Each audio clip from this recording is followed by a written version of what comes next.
Hello and welcome to learning with Srinath.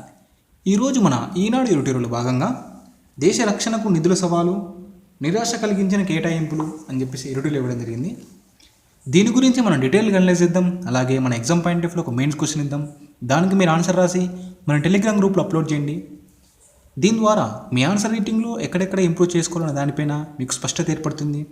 అలాగే మనం దీనికి మోడల్ ఆన్సర్ కూడా ఇస్తాం కాబట్టి దాన్ని మీ ఆన్సర్తో కంపేర్ చేసుకుంటూ మీ ఆన్సర్ రేటింగ్లో మరింత మెలకువలు సాధించే విధంగా మన ఇనిషియేటివ్ అనేది తోడ్పడిని అందిస్తుంది. కాబట్టి ఈ ఇనిషియేటివ్ని సక్సెస్ఫుల్గా యూటిలైజ్ చేసుకోండి.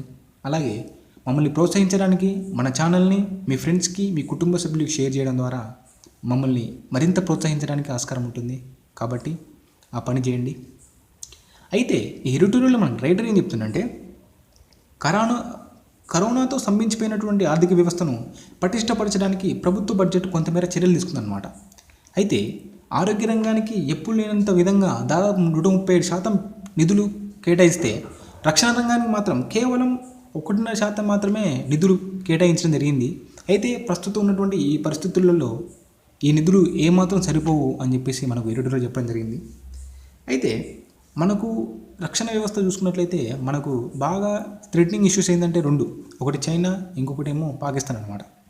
అయితే ఇక్కడ చూడొచ్చు, ఈ సరిహద్దు వివాదాల్లో ముఖ్యంగా చైనా నుంచి అలాగే పాకిస్తాన్ నుంచి వరుసగా మనకు దాడులు జరుగుతున్నాయి. వాటిని తిప్పికొట్టడానికి మన దగ్గర కూడా సరిపడినంత ఆయుధ సంపత్తి అనేది పర్ఫెక్ట్గా లేదు. అయితే కొంతమేర పాకిస్తాన్ నిలువరించగలుగుతాం, కానీ చైనాను మాత్రం నిలువరించడానికి మన దగ్గర ఉన్నటువంటి ఆయుధ సంపత్తి అనేది సరిపోదు అని చెప్పేసి మనకి దీంట్లో ఎడిటోరియల్ చెప్పడం జరుగుతుంది. అయితే మనకి చూడొచ్చు, ఇది ఏమంటుందంటే, ఈ సరిహద్దు వివాదాల వల్ల కొంతమేర జీడిపిలో రక్షణ రంగానికి కేటాయింపులు బాగా జరుగుతాయని చెప్పేసి అనుకున్నారు. బట్ ఏంటంటే కాలేదు. ఎందుకంటే ఇటీవల జరిగినటువంటి గల్వాన్లో ఇష్యూ చూసుకోవచ్చు. అలాగే ఈ మధ్య పాకిస్తాన్ మన బార్డర్ దగ్గర జరుగుతున్నటువంటి ఉగ్రవాద చర్యలు చూసుకోవచ్చు. దీన్ని నివారించాలంటే కంపల్సరీ కేటాయింపులు పర్ఫెక్ట్గా ఉండాలి. చాలామంది అనుకున్నారు, అంటే ఇంత మేర నిధులు వస్తే కావచ్చు రక్షణ రంగానికి, అలాగే ఆరోగ్య రంగానికి మంచి కేటాయింపులు వస్తే కావచ్చు అనుకున్నారు. బట్ ఏంటంటే ఆరోగ్య రంగానికి మంచి కేటాయింపు వచ్చింది. బట్ ఏంటంటే రక్షణ రంగానికి మాత్రం అనుకున్నంత మేరకు రాలేదు. కేవలం 1.5% మాత్రమే జీడీపీలో కేటాయించడం జరిగింది అని చెప్పి చెప్పడం జరుగుతుంది. అయితే చాలామంది ఏం చెప్తున్నారంటే, ఈ సైనిక శక్తి సామర్థ్యం పెంపొందించడానికి కనీసం మన జీడీపీలో 2.5 నుంచి 3% వరకు పెంచాలి అని చెప్పేసి ఎప్పటి నుంచో అనుకుంటున్నారు. బట్ ఏంటంటే అది ఆచరణలో మాత్రం అవ్వట్లేదు అన్నమాట.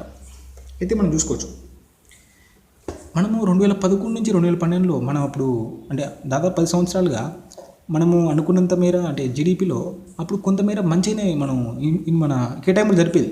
బట్ ఏంటంటే వస్తుంటా దాదాపు 10 సంవత్సరాల నుంచి మనం రక్షణ రంగానికి కేటాయింపులు చాలా తక్కువ చేస్తున్నామని చెప్తున్నాడు. ఉదాహరణ చూసుకున్నట్లయితే 2010, 2011, 12లో మనం 2% జీడీపీలో 2% కేటాయిస్తాయి. ఇప్పుడు మనం ఎంత కేటాయించినాము? 1.63% మాత్రమే కేటాయించడం జరిగింది అని చెప్పి చెప్తున్నాడు అనమాట. అప్పటికున్నటువంటి పరిస్థితులు వేరు, ఇప్పుడున్నటువంటి పరిస్థితులు చాలా డిఫరెంట్గా అయిపోయినాయి. అయితే ఇప్పుడున్నటువంటి పరిస్థితుల్లో కంపల్సరీగా మనము నిధులు ఎక్కువ పెట్టుకోవాలి. బట్ ఏంటంటే మరి ప్రభుత్వం ఈ రకమైన స్టాండ్ తీసుకుంది. మరి ఇది ఏ వరకు సక్సెస్ అయితే చూద్దాం. తను ఏం చెప్తుందంటే, నెక్స్ట్ ఇయర్ మన ఆర్థిక వ్యవస్థ కోలుకున్న తర్వాత అప్పుడు నిధులు పెంచే విధంగా చేద్దాం అనుకున్నట్టుంది. ఆ పరంగానే ఇప్పుడు తక్కువ చేసినట్టుంది. అయితే మనకు మేజర్ ఇష్యూ ఏంటంటే, ఆ కేటాయింపులు కూడా చాలా వరకు సైనికుల జీతాలకు, పెన్షన్లకే పోతాయి అన్నమాట. మౌలిక సదుపాయాల కోసం చక్కగా రాదు. అంటే ఆయుధ సంపత్తి కోసం మళ్ళీ అంటే కొత్త ఆయుధాలు ఇంపోర్ట్ చేసుకుందాం అనుకున్నా, తయారు చేసుకుందాం అనుకున్నా కానీ అనుకున్నంత మేర నిధులు సరిపోవు అన్నమాట. కాబట్టి ఈ నిధులు పర్ఫెక్ట్గా యూటిలైజేషన్ అయ్యే ఛాన్సెస్ లేవు. ఎందుకంటే ఇప్పుడున్నటువంటి పోటీ ప్రపంచంలో, ప్రపంచీకరణ నేపథ్యంలో వివిధ దేశాలు ఆధునికంగా అసలు ఎట్లా తయారవుతున్నాయంటే కేవలం డ్రోన్లతోనే యుద్ధాలు జరుపుతున్నాయి. అంటే ఏ విధంగా మారిపోయిందని చూసుకోవచ్చు. అలాగే మనం ఇక్కడ చూసుకోవచ్చు అనమాట. ఈ మధ్య చైనా పాకిస్తాన్ మధ్య ఘర్షణల వల్ల సైన్యానికి కేటాయింపులు ఏం చేసిందంటే కేటాయింపులు పెంచారు. బట్ ఏంటంటే నౌకా రంగానికి అలాగే వాయుసేనకు మాత్రం కేటాయింపులలో కొంత ప్రతికూలత కనిపించింది అనమాట. అంటే కేటాయింపులు కొద్దిగా తగ్గించి కేవలం సైన్యానికి మాత్రం కేటాయింపులు పెంచిందనమాట. ఇది ఒక రకంగా పెద్ద దెబ్బే అనుకోవచ్చు మనం. ఎందుకంటే ఇప్పుడు మనం ఇంతకు చెప్పుకున్నట్టే సైన్యానికి తగ్గించి ఈ మన కంపల్సరీగా నౌకరంగానికి అలాగే వాయుసేనకి పెంచేది ఉంటే బాగుండేదండి. ఎందుకంటే ఒక సైనికుడు 100 మంది సైనికులు యుద్ధం చేసేదంటే ఒక విమానము వెళ్ళి అక్కడ అటాక్ చేస్తే అక్కడ స్మాష్ అయిపోతుంది. ప్రభుత్వం మరి ఈ విధంగా ఎందుకు స్టాండ్ తీసుకుందో ఇప్పుడు మనం ఇంకా ఎడిటోరియల్ వస్తాయి కాబట్టి దాని గురించి మనం చూద్దాం. ఎందుకంటే మనం ఇప్పుడే చెప్పలేము కాబట్టి ఏదైనా. అండ్ ఇంకోటి ఏంటంటే, మన దగ్గర ఉన్నటువంటి రక్షణ విభాగాలు రోజు రోజు దాని పనితీరుని తగ్గిపోతుంది. కాబట్టి మనం కొత్త ఆయుధాల సంపత్తి మనకు అవసరం. కాబట్టి ప్రభుత్వాలు దానికి అనుగుణంగా మరి చర్యలు తీసుకోవాలి. ఇంకా ఏమన్నా నిధులు పెంచే అవకాశం ఉండే ఛాన్స్ ఉంది కావచ్చు, చూద్దాం. పెంచాలనుకుంటే పెంచవచ్చు. అయితే ఇక్కడ మనం చూడొచ్చు అనమాట. ఇది ఒకటే అని కాదు, ఇంకోటి ఏంటంటే ఈశాన్య భారతదేశంలో కూడా, అంటే నార్త్ ఈస్ట్ స్టేట్లో కూడా కొంతమేర ఈ మధ్య ఉగ్రవాదం పెరిగిపోతుంది. ఉదాహరణకు అస్సాం, అరుణాచల్ ప్రదేశ్లో, మణిపూర్లో, నాగాలాండ్లో, మిజోరాంలో అక్కడ తిరుగుబాటుదారులు ఎక్కువ ఉన్నారు అనమాట. దాంతో చైనా అక్కడ ఉన్నటువంటి తిరుగుబాటుదారులతో చైనాకు కూడా సంబంధాలు ఉన్నాయి. ఎప్పుడు అదును దొరుకుతుందా అని చెప్పి చైనా కూడా వెయిట్ చేస్తుంది అనమాట. మొత్తం అరుణాచల్ ప్రదేశ్ మొత్తం నాదే అని చెప్పేసి ఎప్పటి నుంచో చైనా చెప్తుంది. అయితే అక్కడ ఉద్రిక్తతల పరిస్థితులు నెలకొనేందుకు అక్కడ కంపల్సరీగా అటువంటి అవకాశాన్ని సద్వినియోగం చేసుకోవాలని చెప్పి చైనా కూడా ఎప్పటి నుంచో తహదాలాడుతుందని చెప్పేసి మనం చెప్పుకోవచ్చు. అయితే ఇంకోటి చూడవచ్చు, అస్సాంలో ఉల్ఫా, అది ఏంటంటే United liberation front of Assam independent ఏం చేస్తుందంటే చైనాకు అనుకూలంగా ఉంటుందన్నమాట. మన ప్రభుత్వంతో ఎప్పటి నుంచో చర్చలు చేపట్టినప్పటికీ దానికి అనుకూలమైనటువంటి సానుకూల దృక్పథం ఏర్పడతలేదని చెప్పేసి చైనాకు అనుకూలంగా ఉంటుంది. కాబట్టి ఎటువంటి ఇబ్బంది వచ్చినా కానీ చైనాతోని అది హెల్ప్ తీసుకొని ఇంకేదైనా అంతర్గత కల్లోలాలకు సృష్టించే అవకాశం ఉంటుందన్నమాట. కాబట్టి మన రక్షణ వ్యవస్థ అనేది, రక్షణ నిధులు అనేవి ప్రభుత్వం కంపల్సరీ మంచి చర్యలు తీసుకోవాలి.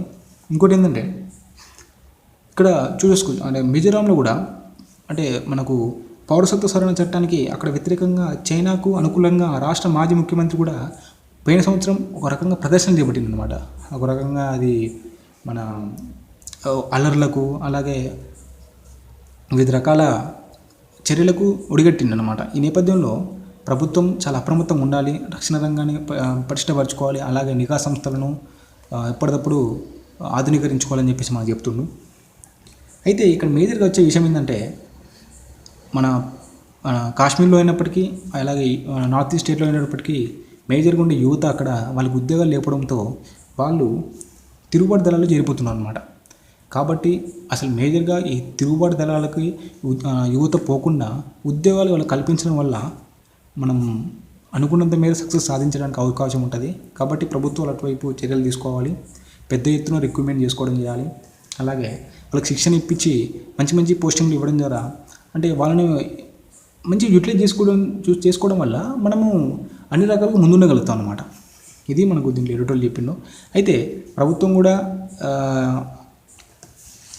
రక్షణ రంగానికి నిధులు పెంపొందించాలని చెప్పి చెప్తున్నారు.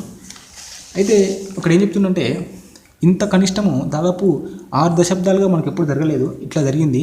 అయితే ఇంతే విధంగా కనిష్టము అప్పుడు నెహ్రూ ఉన్నప్పుడు జరిగిందన్నమాట. దాంతో ఆయన హయాంలోనే 1962లో చైనాతో యుద్ధం జరిగింది. దానివల్ల మనం అక్కడ ఓడిపోయినాం. కాబట్టి ఇప్పుడు కూడా మనం అటువంటి చర్యలు తీసుకోకూడదు. ఎందుకంటే అప్పటికంటే ఇప్పటికి పరిస్థితులు చాలా డిఫరెంట్ ఉన్నాయి. ఇప్పుడు ఏ టైం నుంచి ఎప్పుడు యుద్ధం వస్తుందో తెలియదు, చైనా నుంచి పాకిస్తాన్ నుంచి.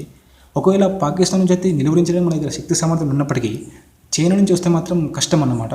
కాబట్టి ప్రభుత్వాలు అప్పుడు జరిగినటువంటి జరిగిన ఇష్యూని ఇప్పుడు మనం ఒక హెచ్చరిక భావించి ప్రభుత్వాలు రక్షణ వ్యయానికి మంచి నిధులు సమకూర్చాలని చెప్పడం జరుగుతుంది.